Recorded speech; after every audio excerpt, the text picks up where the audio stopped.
there is so much at stake. And each and every one of you can make a difference and must make a difference.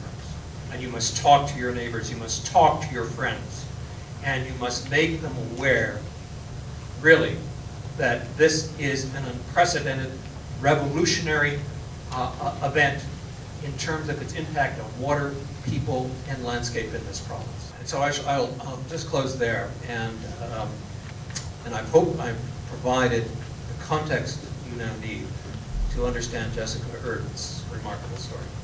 Thank you very much.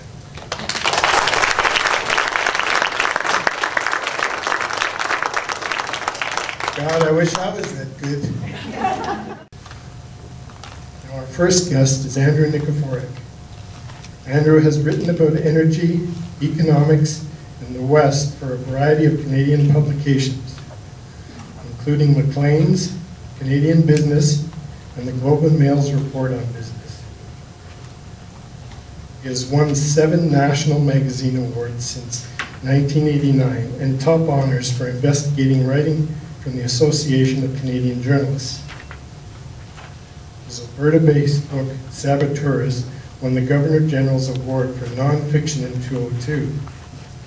The Tar Sands, Dirty Oil and the Future of the Continent, which examines the world's largest energy project, was a national bestseller and won the 2009 Rachel Carson Environment Book Award.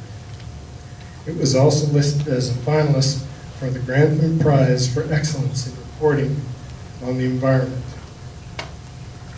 Andrew and his wife and 3 sons, Aidan, Keegan, and Torin, live in Calgary. Andrew is noted for his extensive and meticulous research on his subjects, and we are grateful to have him here to educate us on hydraulic fracking. Please help me in introducing Andrew Nikiforuk.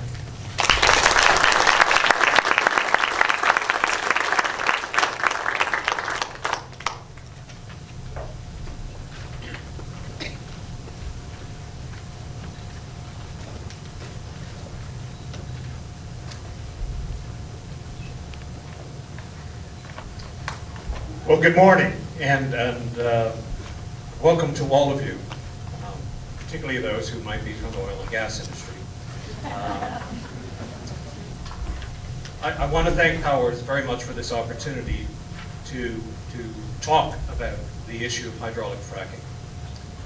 I want you to leave today with a better sense of the social, economic, and political costs of the rapid development of tight oil or shale gas with hydraulic fracking.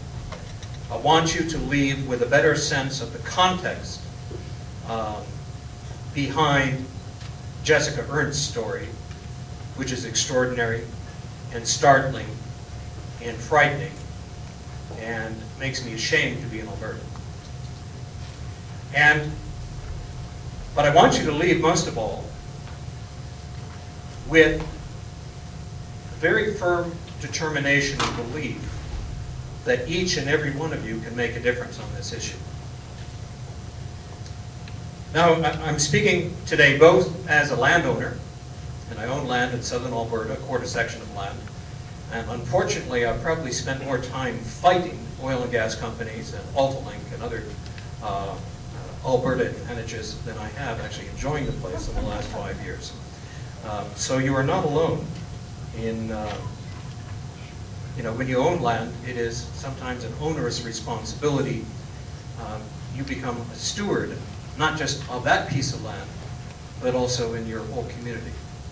And I don't think, really, one truly appreciates the meaning of being a citizen until 1, you have children, and 2, you own land.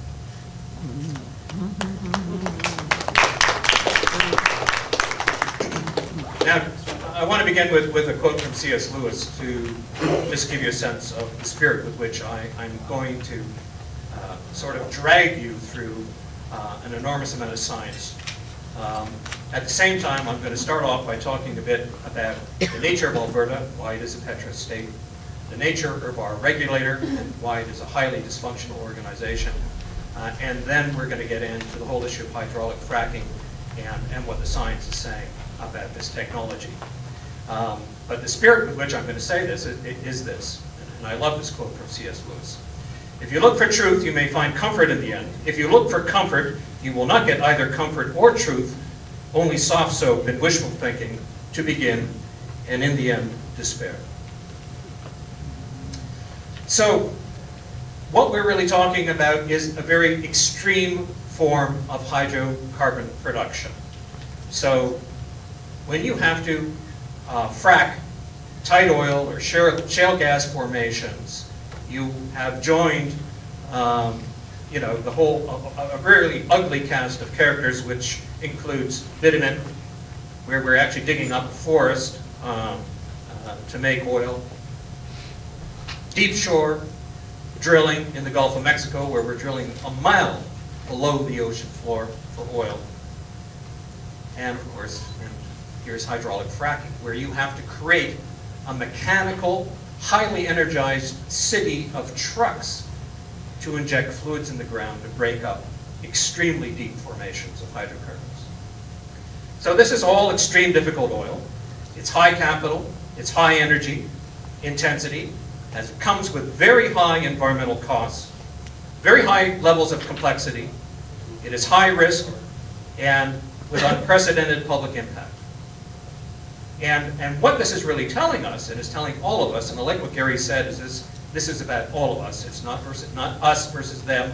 This is about us and our consumption patterns and habits, largely in many cases about the consumption habits and patterns of urban people, because it is rural people who are being asked to make the sacrifices, not urban people. But unprecedented impact of these new extreme hydrocarbons. And what they are telling us is that business as usual is over for the fossil fuel age. We've used up all the cheap stuff. Now we're going after the ugly stuff with extreme cost.